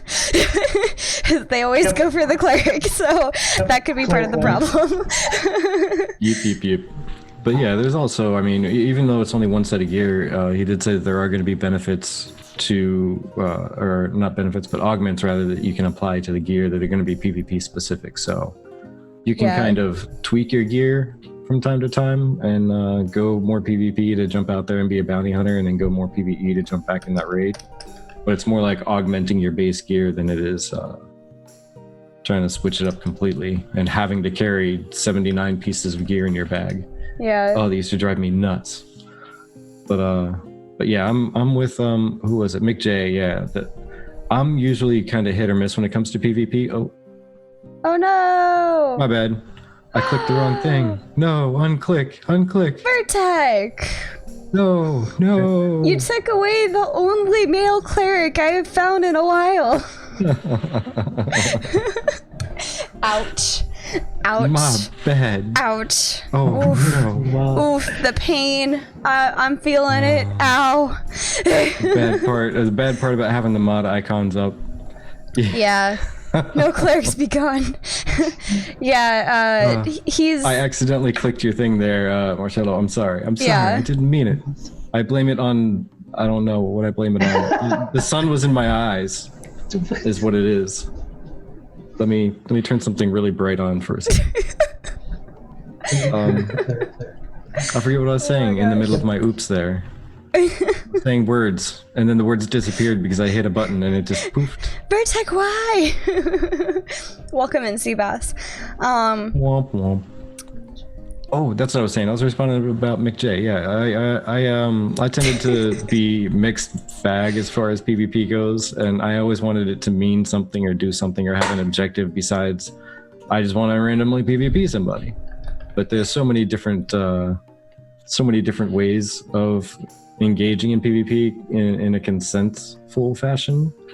That, I think I'd definitely jump into it. Like the sieges are going to be amazing. Hold on, let me swap into my personal Twitch account so that I can post up an emote. Yeah, that was totally an oops. I ended up clicking in the chat for one reason or another. I think I was trying to highlight somebody's name who was all white, and the place I clicked into chat was just the delete button next to your comment.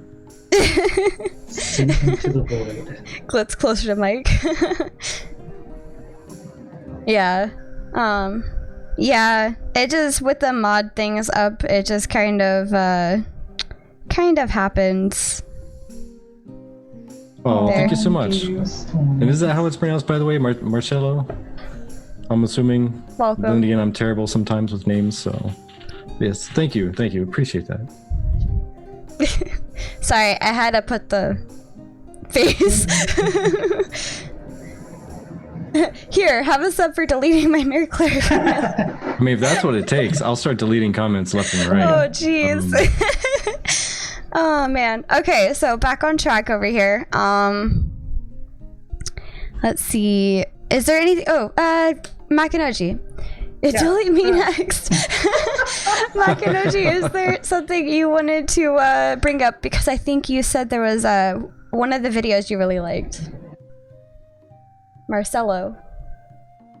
Oh, I liked the peon video. I thought it was very constructive, and if I were someone who had never heard of Ashes of Creation but I followed peon and I saw this video, I would be so hyped right now. as a new person.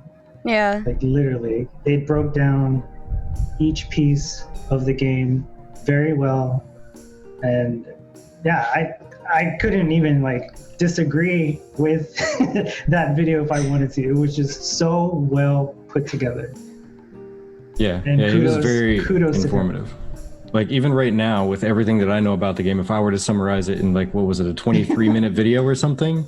Yeah. Yep. That was perfectly summarized from top to bottom, perfectly summarized everything, including like digging into the wiki and getting screenshots that they have about stuff. That was really well done. I just want to say that like there's a lot of us within it was really good. Okay, good.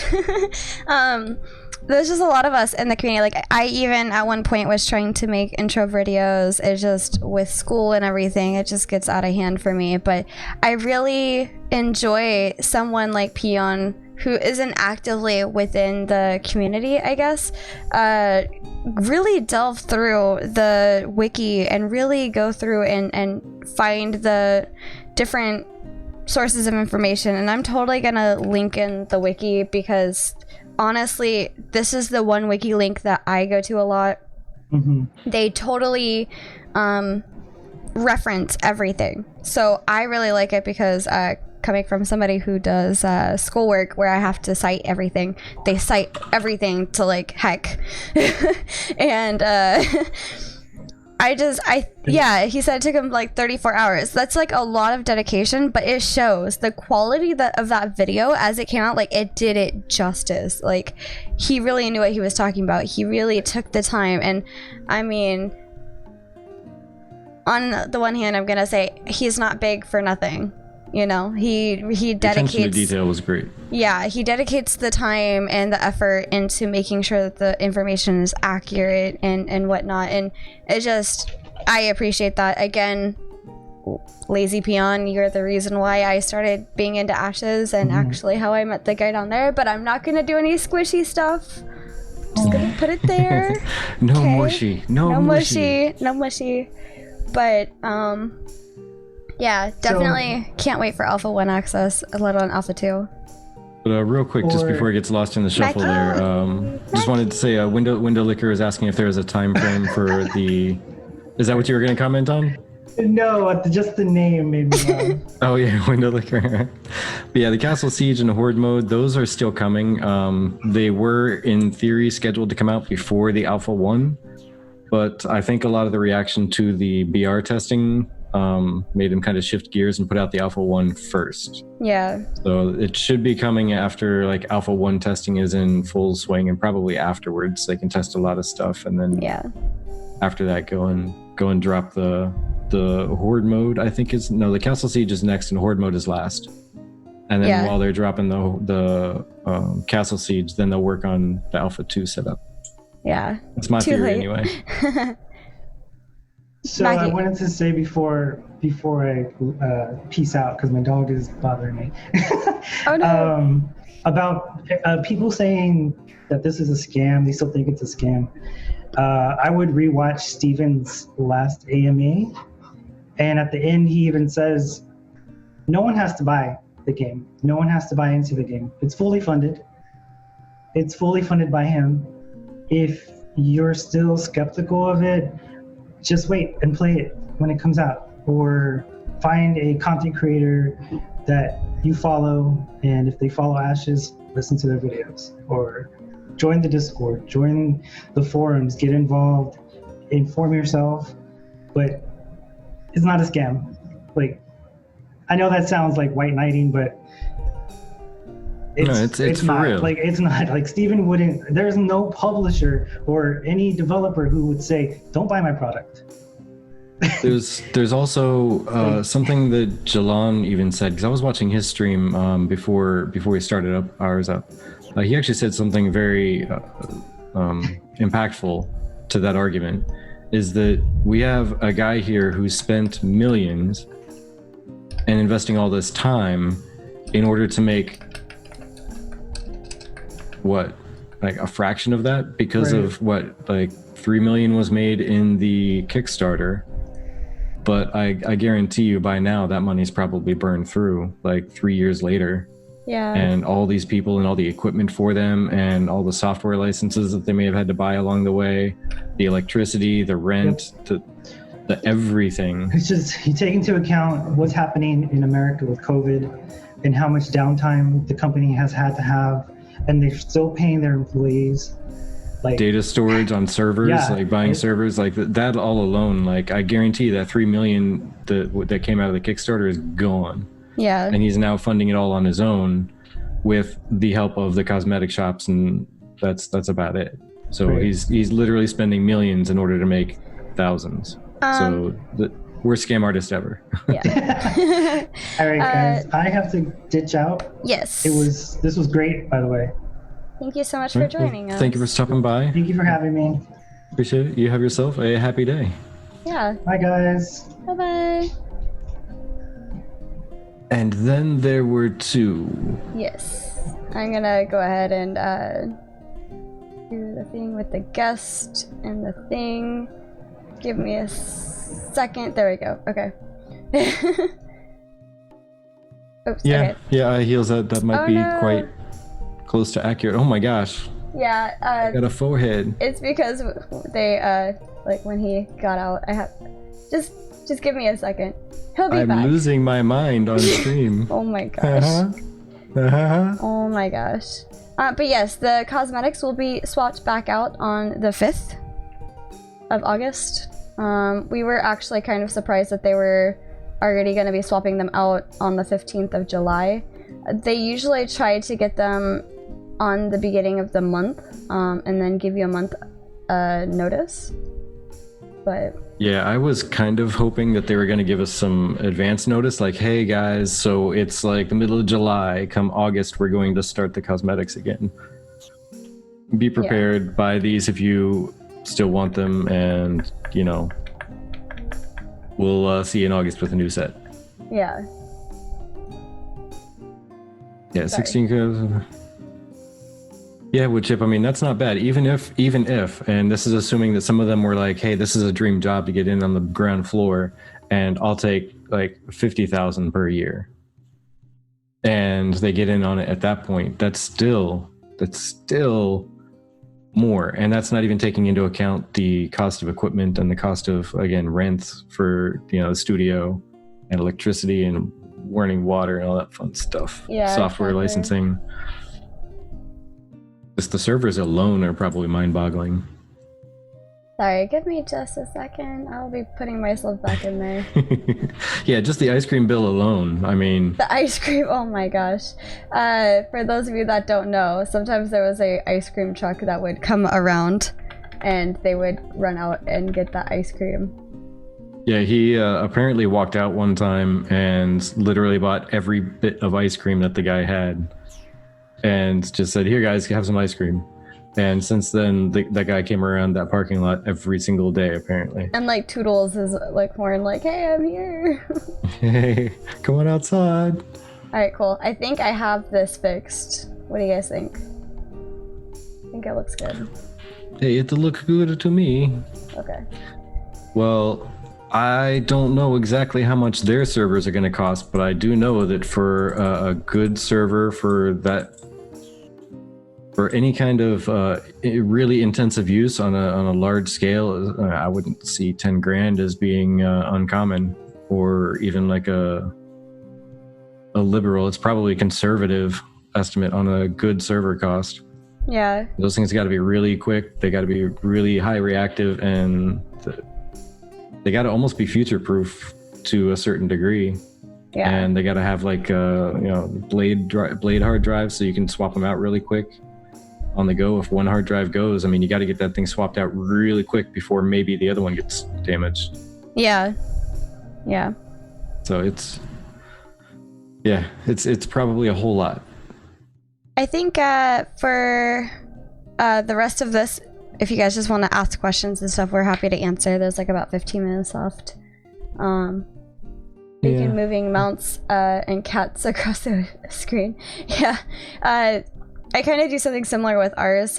You see like all the little cosmetics. I kind of, every month you'll see that I change out the cosmetics with the new ones, and I create like a little scenery. they're pretty much always going to be at the beach though, because this is the only living background I have. Yeah, and what was the last time the ship looked like it was eating an island or something, right? Yeah, it was like the super death ship. Over under before 2020. 2020. I see it launching in 2022. If I'm being honest, Yeah. I see it launching in 2022. What program do I use to make those? I don't make them. When they do the news announcements for the cosmetics, they're already a PNG, so I just put them right into the OBS. I remember seeing something saying they would be using AWS, so I should be a cloud-based system that scales with load. Yeah, in theory though, they should be using. Well, I mean, I don't want to say should, but by some design specs, they're going to want to use something local to actually access and work off of, and then use a cloud system as a backup. Yeah.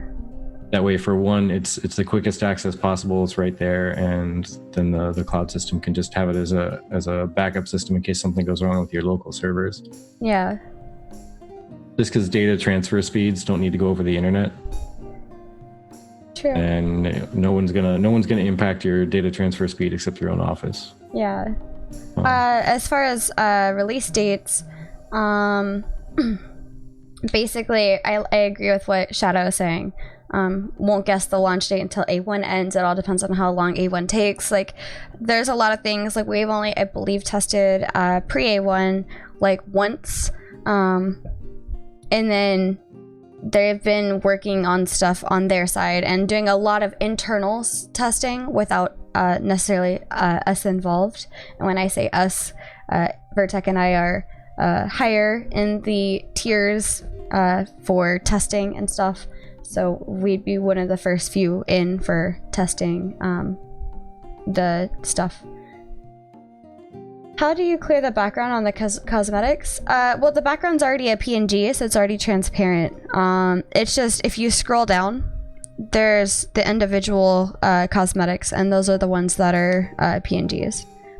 Yeah, the main articles on the website, they'll have the giant image with all the green background, say for instance with the new one that has all the images on it, but then you scroll down and you get the clear background ones. Yeah.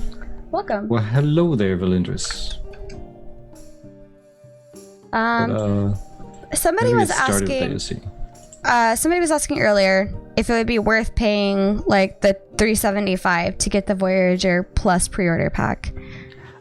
I'm 100% biased, and I'm going to say yes, but I would say yes as well. But only because you get in from Alpha 2, Beta 1, Beta 2, and those. Honestly, Alpha 1 is just pretty much gonna be, exactly, yeah, I was gonna say that as well as Shadowcraft.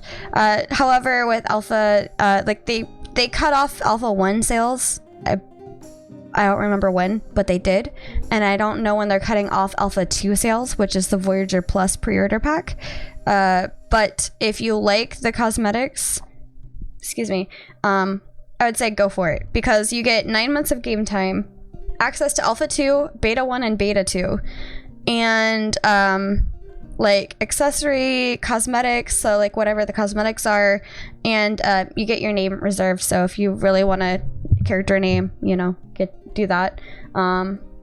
Yeah, 9 months is about $135 right there, plus adding in the cost of each of the individual pieces that you would be buying of the cosmetics. So something to consider, but again, only worth it if you like all of or most of the cosmetics. And also another thing for those of you that are new, once these cosmetics leave the store, you will not be able to buy them again. You may get a rendition of it, but it will not be the same cosmetic. It may be based off of the same whatever, but the skin, the color is scheme different. and exact style might be a little bit different. It might be very similar, but not quite the same. But yeah, that's really the two things that, if you're unsure at this point. Sorry, I mean, Dead Death Knight. I like that name. Yeah, Dead DK. Yeah. Yeah, there's going to be an NDA-free Alpha 1, and I think and this is only I think the next pre-alpha 1 testing is going to be NDA free, but I'm not 100% certain. Don't take my word on it. Fingers crossed. All I know is Vertec and I do have plans to play the alpha 1 and stuff when they're not under NDA. So if you guys ever just want to bide your time and come check it out and see how the game is progressing, as well as their live stream each month, like, definitely do that, you know? Yeah, but there's definitely you see some window emojis. Yeah, just take a look at the NDA released game and see what you think about that, or if you really absolutely love the cosmetics, because other than that, it's probably going to stay the same package for months and months and months, maybe even all the way till launch. Yeah. So, Woodchip, thanks to you and all the new people that have subbed, we could get new emotes soon, but we would like your help with what emotes to get. So I want to get your guys' input. Yeah. What you'd like to see. What emotes would you like on our thing? I was actually thinking of taking the tier 1 and tier 2 and putting them on, or tier 2 and tier 3 and putting them on the tier 1 as well for free emotes. Just because they're not, like, I mean, not to downplay us, they're nothing special, but they are also Golden Feather specific, and I thought it would be cool for you guys to have more Golden Feather specific emotes to use wherever. Whatever, just give me more. You want a tier 1? Tier emote? Okay, I'm writing this down. Should probably reach out to Omni and get him to doodle up some, see if he can do some thumbnail art. Yeah, I agree. Cheer a yikes. Like, yikes. Yeah. Nodes 3 emote. Oh my gosh, Nodes wave. 3 emote. A wave would be good. Okay. Can we get a cheers mug full of beer? That's actually what I was thinking, because we are like, a tavern. So I like that idea already. OMG. Okay. We have a hype one. Excuse me. We have a hype one, and it looks like this. Ash's hype. Yeah, unfortunately, the only thing, like, when you hover over it, we'd have to... I don't know.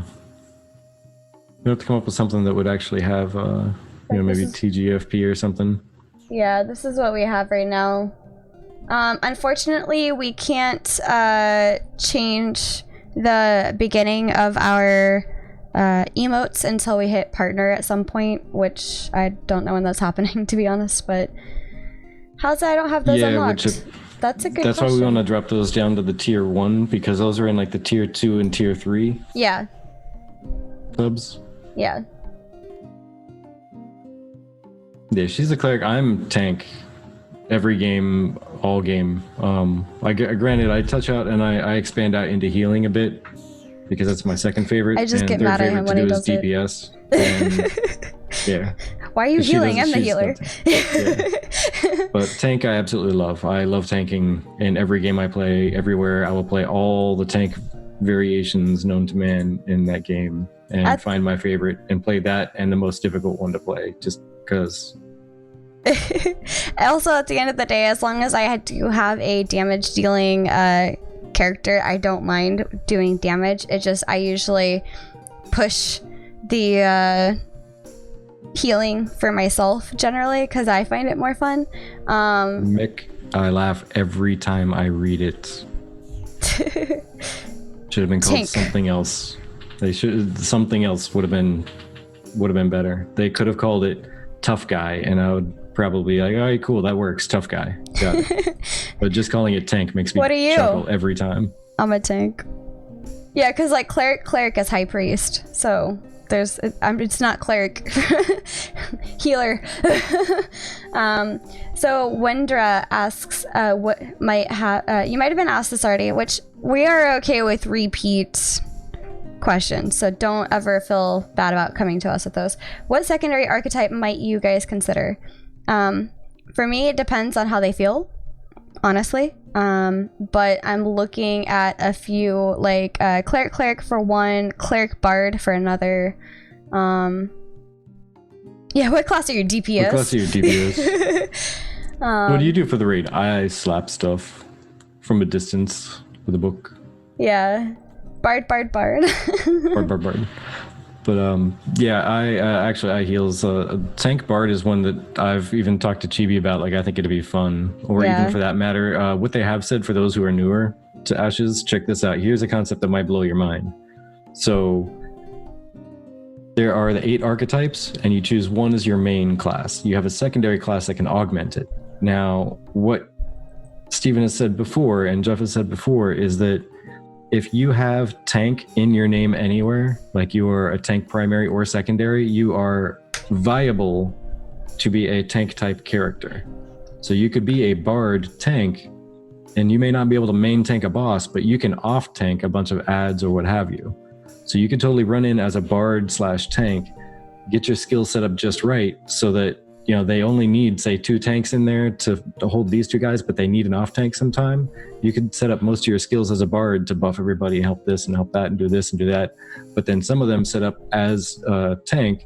That way you can jump over and grab some ads real quick, pull them over, and somebody else like dusts them down real quick. But Bard yeah, life, best life.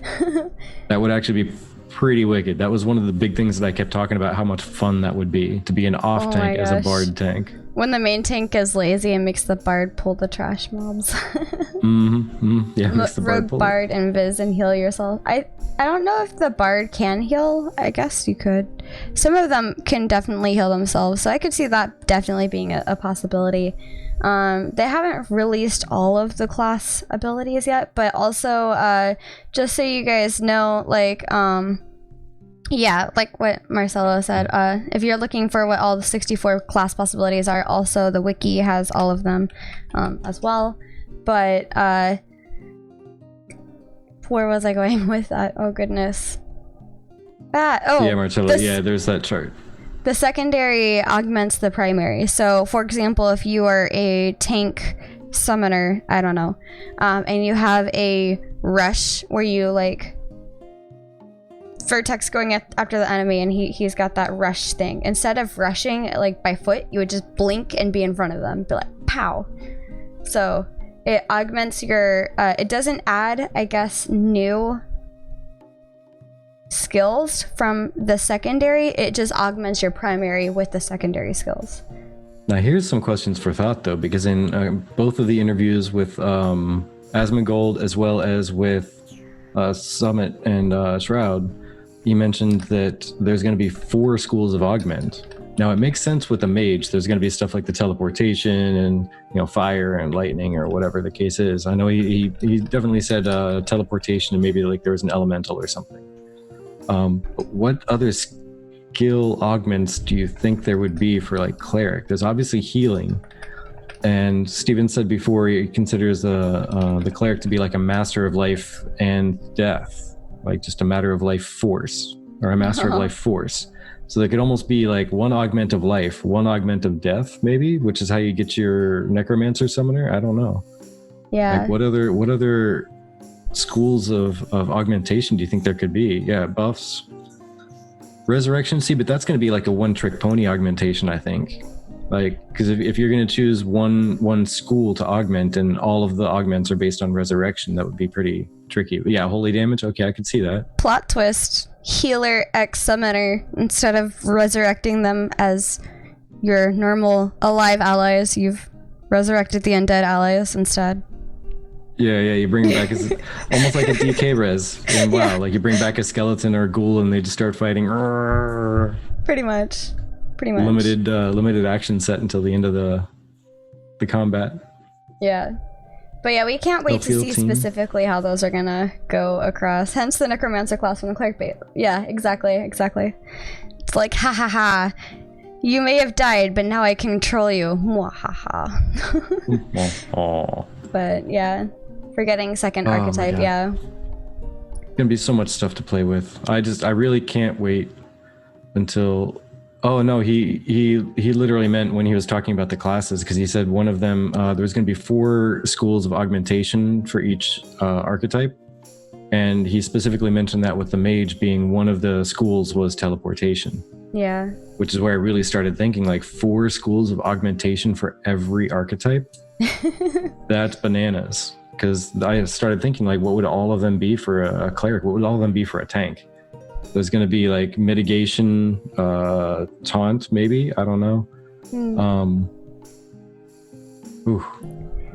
There's so much. Yeah, because with a tank, if you can choose between like damage mitigation or taunting, then you couldn't really be a full-on off tank. It would have to be like you can taunt some things to gather attention and run.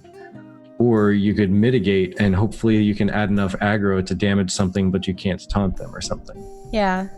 Oh, I just want to see the info so I can start theory crafting build. Right, yeah. right. Well, definitely check out the wiki that we've linked, and I believe in our guild, not our guild, in our Discord, we have the wiki bot as well. So there's definitely areas where you can get questions from the wiki, etc.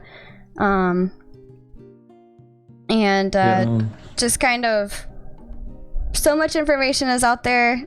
Such small amounts of time that we can be online. Right.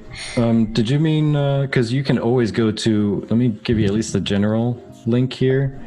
Like, I don't know how long you've been digging around for info there, Carts, but let me drop this in. If you go to this thing, you can scroll down through, and there's a lot of information in there. Like, definitely, if you want to read the Know Your Node series of posts in there, and you want to read, there is one of them that was posted like a year and a half ago or something that has the entire chart of all 64 classes. I could also probably dig up one of my really, really old videos and put it in the Discord as well. Mm-hmm. I mean, honestly, you could probably even find everything as easy or easier in the wiki too. Yeah. But yeah, it's out there. There's a bunch of information to dig through. I really liked the Know Your Node series. They have a lot of information. There's still some more coming in, though. So I mean, there is that. There's still a lot of node info we need to wait for. They're behind. They were starting to work on continuously updating, but I guess things ended up coming in to play and then causing it to not constantly be released. But they're working on it. That wiki basically has everything that's been said about Ashes. Mm-hmm. Yes, Asmongold's interview is really good too. I agree with Chip. Oh yeah. He had some really good questions there. Oh, it was before that even, Arts. It was just actually started last year, not even this year, where they kind of like started like they're like, we're doing this, and then it kind of like slowed down. So yeah. Yeah, well, we are keeping a positive light and a positive feeling in our hearts towards the game. Just a forewarning, whenever you come on, we're always going to be as positive as possible about the game. We're here to bring the bright sides, I guess, to everything. We'll always touch on like a downside, but usually it just positivity over here, because we've both like since Kickstarter we've both been with the game development, so we have a lot invested. Following it ever since. Yeah. Yeah, Asmongold asked a lot of questions. Yeah, very passionate in the interview with Summit and Shroud. Yep. Woodchip's got it right. We had a year of downtime. Now it's time to get everything popping up and moving forward. I agree. On this note, it is a little past 7, and I do realize we started a little bit late, so I didn't mind pushing it past a little bit. Thank you guys for joining us for 2 hours instead of our usual 1. We'll be live again next Saturday at 5 p.m. PDT with Sorios to talk about the live stream.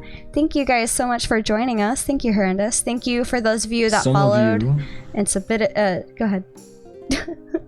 Oh no, go ahead. You finish. For those of you that followed and subscribed, and Woodchip, who's amazing and gave out gift subscriptions, thank you for giving us your time, and we hope to see you back. Like, this has been a great conversation. We're happy to see new faces and new names. Well, I guess new names in this case, but hey, if you want to be on our podcast, you let us know. We love having people in the community. Yes. No, Claire is still eating. Yes. But yes, even though Woodchip's name comes in a giant a giant list of sub stuff. Like, we definitely appreciate everybody else just as much. Like, your time means as much or more than any kind of sub can provide. Yeah. I truly enjoyed the conversation today. Thank you for bringing all that. Chibi was mentioning something about our guest next week. Some of you guys who are just finding Ashes will appreciate this. He's actually an old friend of ours from the Kickstarter days. They kind of disappeared and said he'd be back later to find out more, and he's just now coming back to find out more information. So you'll get to see a point of view of somebody who was here at the beginning, saw where it was, disappeared, like dropped right off the radar for about 1.5 years, and is now coming back to it. Yeah. So it'd be probably an interesting viewpoint to grab. Yeah, and we are reaching out to a few people in hopes to get them on our podcast. So keep an ear out. We'll always keep everything updated. Welcome in, David Off Track. And yeah, feel free to check out our Discord, pose questions. We've got a lot of amazing people in the community, a part of our Discord as well. We always are happy to answer your question should you have any. Vertec and I work very weird hours, so I might be on at 4 a.m. West Coast time, and he might be on at like 8 a.m. West Coast time. So pretty much any given time of day, somebody is bound to be awake or on. May not get to you immediately, but would definitely see it at some point and give a response when we can. And also, if you ever have any like thought-intriguing things that you want to hear us talk about, please definitely don't hesitate to tell us. We love just conversation topics that you guys want to hear.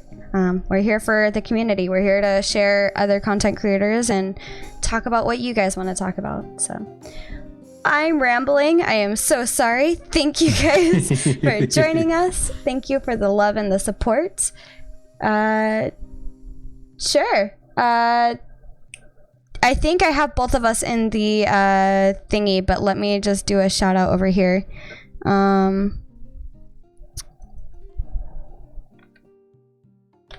Let's see. Got it. I got it. Oh, man, look at that. I have the bot on my side. But yes, I haven't streamed in a very long time, but I do hope to stream more as the NDA releases. And yeah, so thank you so much. We'll see you next time. Bye, everybody. Love you guys. Bye. Have a lovely week.